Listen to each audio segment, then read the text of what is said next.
నమస్తే ప్రజలందరికీ welcome to MLR news Telugu. నేను మీ కొత్తూరు రమేష్. ఇవాళ తెలంగాణ రాష్ట్రంలో అందరూ ఊహించినట్టుగానే అందరూ అనుకున్నట్టుగానే జీవన్ రెడ్డి బీఆర్ఎస్ పార్టీలోకి వెళ్తా ఉన్నారు. అయితే నిన్న అక్కడికి BRS party working president KTR Jeevan Reddy ఇంటికి వెళ్లే ప్రయత్నం చేశాడు. ఆయనతో పాటుగా బీఆర్ఎస్ పార్టీ కార్యకర్తలు, నాయకులు చాలా మంది కూడా పెద్ద ఎత్తున జీవన్ రెడ్డి దగ్గరికి వెళ్ళి ఆయనని బీఆర్ఎస్ పార్టీలోకి ఆహ్వానించే ప్రయత్నం చేశారు. సో ఇక్కడ వరకు అంతా కూడా బాగుంది. తర్వాత జీవన్ రెడ్డి మాట్లాడుతూ మొత్తం కూడా కాంగ్రెస్ పార్టీ నాకు తీవ్రమైనటువంటి ఒక అన్యాయం చేసింది. కాంగ్రెస్ పార్టీలో ఉన్నటువంటి ముఖ్యమంత్రి నేరుగా ఇక్కడ ఉన్నటువంటి ఒక ఎమ్మెల్యేని పార్టీలోకి తీసుకొని నా కార్యకర్తలకు, నా నాయకులకు అసలు ఏమాత్రం కూడా పదవులు రాకుండా, ఏవి కూడా ఇవ్వకుండా తీవ్రమైనటువంటి ఇబ్బందులు పెట్టారు అనేటటువంటి ఒక కోణంలో ఆయన మాటలని చాలా మంది కూడా ఇవాళ అర్థం చేసుకుంటా ఉన్నారు.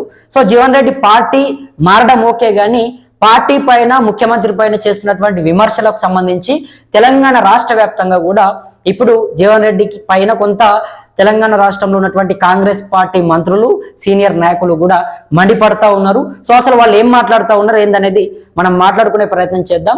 ఇంకా కూడా మన ఛానల్ని ఎవరైనా సబ్స్క్రైబ్ చేసుకోకపోతే వెంటనే కింద ఉన్నటువంటి సబ్స్క్రైబ్ బటన్ నొక్కి సబ్స్క్రైబ్ చేసుకోండి. అయితే నిన్న జీవన్ రెడ్డి ఇంటికి కేటీఆర్ వెళ్ళాడు. సో వెళ్ళిన తర్వాత ఆయనని పార్టీలోకి ఆహ్వానించాడు. పార్టీలోకి ఆహ్వానించిన తర్వాత కూడా జీవన్ రెడ్డి మాట్లాడుతూ ఇప్పుడు మళ్ళీ నేను బీఆర్ఎస్ పార్టీలోకి వెళ్ళడం అంటే కాంగ్రెస్ పార్టీని రాజీనామా చేసి బీఆర్ఎస్ పార్టీలోకి వెళ్ళడం నాకు చాలా ఆనందంగా ఉంది. మళ్ళీ కేసీఆర్ గారితో కలిసి పనిచేసే అవకాశం నాకు లభించింది. నిజంగా భవిష్యత్తులో మళ్ళీ పార్టీ అధికారంలోకి వస్తుంది. అధికారంలోకి తీసుకొని వచ్చి ప్రజలందరికీ కూడా మంచి పాలన అందజేస్తాము. ఇప్పుడు కాంగ్రెస్ పార్టీ అధికారంలోకి వచ్చింది 2 సంవత్సరాలు, 2.5 సంవత్సరాలు అవుతా ఉంది. ఏమాత్రం కూడా 6 గ్యారంటీలు ఇవ్వలేదు, పింఛన్లు పెంచలేదు, నిరుద్యోగులని, ఉద్యోగులను పట్టించుకోవట్లేదు అని చెప్పేసి జీవన్ రెడ్డి విమర్శించే ప్రయత్నం చేశాడు. మరీ ముఖ్యంగా ముఖ్యమంత్రి రేవంత్ రెడ్డి గారిని ఉద్దేశించి రేవంత్ రెడ్డి పైన కూడా కొన్ని మాటలు మాట్లాడాడు. రేవంత్ రెడ్డి వల్లనే ఇవాళ పార్టీకి ఒక డ్యామేజ్ అవుతా ఉంది. చాలా మంది కూడా ఆయన వల్లనే బయటికి వస్తా ఉన్నారు. సీనియర్ నేతలకు పార్టీలో తగినటువంటి గౌరవం ఇవ్వట్లేదు అంటూ కూడా మాట్లాడాడు. సో దీనిపైన కాంగ్రెస్ పార్టీ మంత్రి అడ్లూరి లక్ష్మణ్ కావచ్చు, పిసిసి అధ్యక్షుడు మహేష్ కుమార్ గౌడ్ కావచ్చు, వీళ్ళందరూ కూడా జీవన్ రెడ్డి పైన మాట్లాడుతూ కాంగ్రెస్ పార్టీ జీవన్ రెడ్డి గారికి దాదాపు 11 సార్లు ఎమ్మెల్యేగా పోటీ చేసే అవకాశం కల్పించింది. 11 సార్లు బీఫామ్ ఇచ్చింది ఎమ్మెల్యేగా పోటీ చేసేందుకు. అందులో 5 సార్లు జీవన్ రెడ్డి గెలిచే ప్రయత్నం చేసిండు. 5 సార్లు గెలవడమే కాకుండా మంత్రిగా కూడా పనిచేసే అవకాశం కాంగ్రెస్ పార్టీ ఇచ్చింది. అదేవిధంగా క్యాబినెట్ లోకి తీసుకుంది. తర్వాత మళ్ళీ ఎంపీగా పోటీ చేసేందుకు మూడు సార్లు కూడా బీఫామ్ ఇచ్చింది కాంగ్రెస్ పార్టీ. తర్వాత 3 సార్లు పోటీ చేసే బీఫామ్లు ఇచ్చినా కూడా 3 సార్లు ఓడిపోయినటువంటి పరిస్థితి. తర్వాత మళ్ళీ ఎమ్మెల్సీగా పోటీ చేసే అవకాశం కూడా కాంగ్రెస్ పార్టీ జీవన్ రెడ్డికి కల్పించింది. సో ఇన్నిసార్లు కూడా పార్టీ తనకు దేశంలోనే అన్నిటికంటే అంటే ఎక్కడ మనం చూసుకుంటే కనుక అందరితో పాటు చాలా ఎక్కువగా బీఫామ్లు పొందినటువంటి వ్యక్తి ఎవరైనా ఉన్నారంటే ఆయన పేరు జీవన్ రెడ్డి. తెలంగాణ రాష్ట్రంలో దాదాపు 15 సార్లు కూడా బీఫామ్లు జీవన్ రెడ్డికి ఇచ్చింది కాంగ్రెస్ పార్టీ. 15 సార్లు కూడా అవకాశం ఇచ్చింది పోటీ చేసేందుకు. సో ఇన్ని సందర్భాల్లో కూడా పార్టీ ఆయనకు ఎక్కడా కూడా ఆలోచన చేయకుండా అన్ని విధాలుగా అవకాశం ఇచ్చింది. అన్ని సందర్భాల్లో బీఫామ్లు ఇచ్చింది. మరి ఎమ్మెల్యేగా కానీ, ఎంపీగా కానీ, తర్వాత ఎమ్మెల్సీగా కానీ ఎక్కడా కూడా తగ్గకుండా అంటే ఆయన ఎందులో ఓడిపోయినా కూడా ఒక దాంట్లో ఉన్నా ఒక దాంట్లో గెలుస్తాడు అనేటటువంటి ఒక ఆలోచనతోని ఇన్ని అవకాశాలు కల్పిస్తే ఇవాళ ఆయన పార్టీ పైన, పార్టీకి సంబంధించినటువంటి నాయకుల పైన, ముఖ్యమంత్రి పైన ఈ రకంగా మాట్లాడడం కరెక్ట్ కాదు అంటూ కూడా కాంగ్రెస్ పార్టీ సీనియర్ నాయకులు జీవన్ రెడ్డి పైన కొంత వ్యతిరేకిస్తూ మాట్లాడుతూ ఉన్నారు. జీవన్ రెడ్డి కూడా కేసీఆర్ పాలన అంటే గతంలో 10 సంవత్సరాల కేసీఆర్ పాలనే బాగుంది తప్ప కాంగ్రెస్ పార్టీ 2.5 సంవత్సరాల పాలన ఏమాత్రం కూడా బాలేదు. ముమ్మాటికి అంటే మనం కనుక ఇప్పుడు చూసుకుంటే కేసీఆర్ ప్రభుత్వమే గతంలో ప్రజలందరికీ కూడా అనేక సేవలు చేసింది. వాళ్ళు మాత్రమే మంచి చేసిర్రు, వాళ్ళ పథకాలే బాగున్నాయి. రేవంత్ రెడ్డి వచ్చిన తర్వాత మొత్తం కూడా ఆసరా పింఛన్లు ఇస్తా అని చెప్పేసి పింఛన్లు ఇవ్వలేదు, ఉద్యోగులని, నిరుద్యోగులని గాలికి వదిలేసారు. తర్వాత 6 గ్యారంటీలు 100 రోజుల్లో అమలు చేస్తామని చెప్పి అవి కూడా చేయలేదు అంటూ కూడా జీవన్ రెడ్డి మాట్లాడడం జరిగింది. అయితే కాంగ్రెస్ పార్టీ కూడా కొంత జీవన్ రెడ్డిని కాపాడుకునే ప్రయత్నం చేసింది. కాంగ్రెస్ పార్టీని వీడుతానని చెప్పేసి ఆయన మాట్లాడుతున్నటువంటి నేపథ్యంలో కాంగ్రెస్ పార్టీని విమర్శిస్తున్నటువంటి రోజుల్లోనే జీవన్ రెడ్డి దగ్గరికి కాంగ్రెస్ పార్టీ మంత్రులు అందరూ కూడా వెళ్ళి అసలు ఏం జరిగింది, ఎందుకు ఈ రకంగా చేస్తా ఉన్నారు, మీకు కాంగ్రెస్ పార్టీ భరోసాగా ఉంటది, అండగా ఉంటది, ఎక్కడ కూడా మిమ్మల్ని తక్కువ చేయదు, మీకు తగినటువంటి గౌరవం కాంగ్రెస్ పార్టీలో ఉంటది అని చెప్పేసి కాంగ్రెస్ పార్టీ సీనియర్ నాయకులు అదేవిధంగా మంత్రులు, పిసిసి అధ్యక్షుడు వీళ్ళందరూ కూడా జీవన్ రెడ్డి ఇంటికి వెళ్ళి ఆయనను ఓదార్చే ప్రయత్నం చేశారు, ఆయనను భరోసానిచ్చారు. సో ఎంత చేసినా కూడా కాంగ్రెస్ పార్టీ నాయకుల కష్టం ఏమాత్రం కూడా ఫలించలేదు. వాళ్ళకి సంబంధించి వాళ్ళు ఎన్ని రకాలుగా కూడా ఎంత వీలైతే అంత జీవన్ రెడ్డిని ఒప్పించే ప్రయత్నం చేశారు. పార్టీలోనే ఉంచుదాం, సీనియర్ నాయకుడు 40 సంవత్సరాల నుంచి కూడా ఉన్నాడు, సో అటువంటి వ్యక్తిని వదులుకోవద్దు పార్టీ అని చెప్పేసి వాళ్ళు కూడా రాష్ట్ర స్థాయిలో ఉన్నటువంటి కాంగ్రెస్ పార్టీ నాయకులంతా కూడా వాళ్ళకు తోచినంత వాళ్ళు ప్రయత్నం చేశారు. కానీ ఆయన ఎక్కడ కూడా తగ్గలేదు. కాంగ్రెస్ పార్టీకి రాజీనామా చేయడం జరిగింది.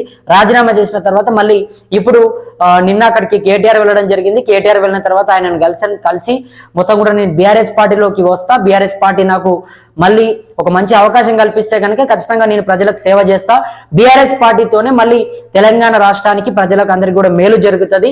తెలంగాణ వచ్చిందంటే బీఆర్ఎస్ పార్టీ కారణం, కేసీఆర్ కారణము. సో అటువంటి పార్టీలోకి నేను వస్తున్నందుకు నాకు చాలా ఆనందంగా ఉంది అంటూ కూడా జీవన్ రెడ్డి మాట్లాడాడు.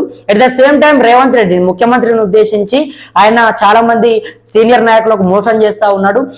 మొన్నియాలకు వచ్చినటువంటి వాళ్ళకే గౌరవం ఇస్తా ఉన్నాడు, వాళ్ళకే పదవులు ఇస్తా ఉన్నాడు, వాళ్ళకే ఇంపార్టెన్స్ ఇస్తా ఉన్నాడు తప్ప కాంగ్రెస్ పార్టీలో పెద్దగా ఉన్నటువంటి సీనియర్ నేతలకు రేవంత్ రెడ్డి గౌరవం ఇవ్వట్లేదు అంటూ కూడా జీవన్ రెడ్డి మాట్లాడుతూ ఉన్నాడు. సో దీన్ని చాలా మంది ఖండిస్తా ఉన్నారు.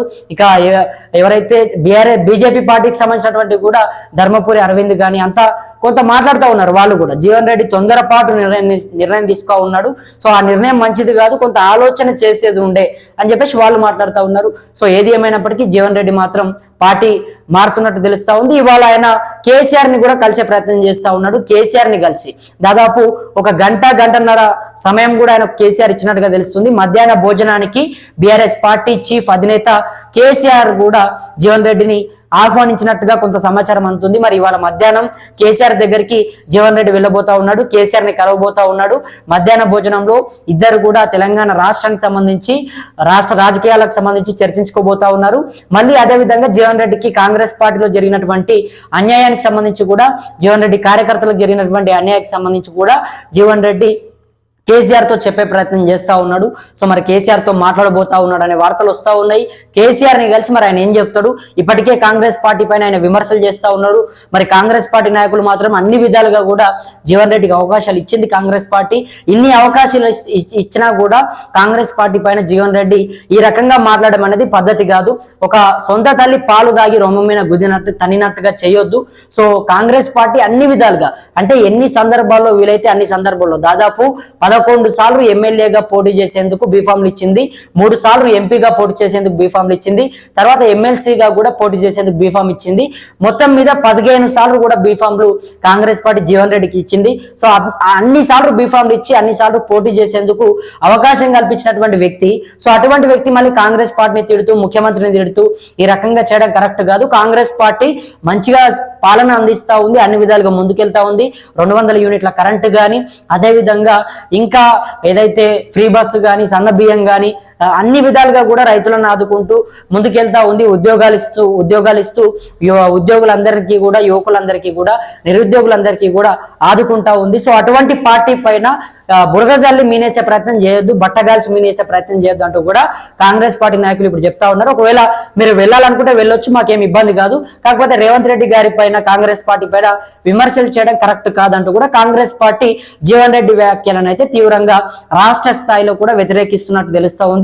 మరి చూద్దాం ఏం జరుగుతుంది. ఇప్పటికైతే జీవన్ రెడ్డి ఇవాళ మధ్యాహ్నం కేసీఆర్ ని కలిసి ఆయనతో మధ్యాహ్నం భోజనంలో జీవన్ రెడ్డి పాల్గొనే ఒక అవకాశం కనబడతా ఉంది. కేసీఆర్ నేరుగా జీవన్ రెడ్డిని మధ్యాహ్న భోజనానికి ఆహ్వానించినట్టుగా తెలుస్తా ఉంది. మరి ఇంకా ఏం మాట్లాడతాడు, జీవన్ రెడ్డికి ఎటువంటి పొజిషన్ ఇస్తారు ఏంటనేది అయితే మనం వేచి చూడాల్సినటువంటి అవసరం ఉంది. మరి మీరు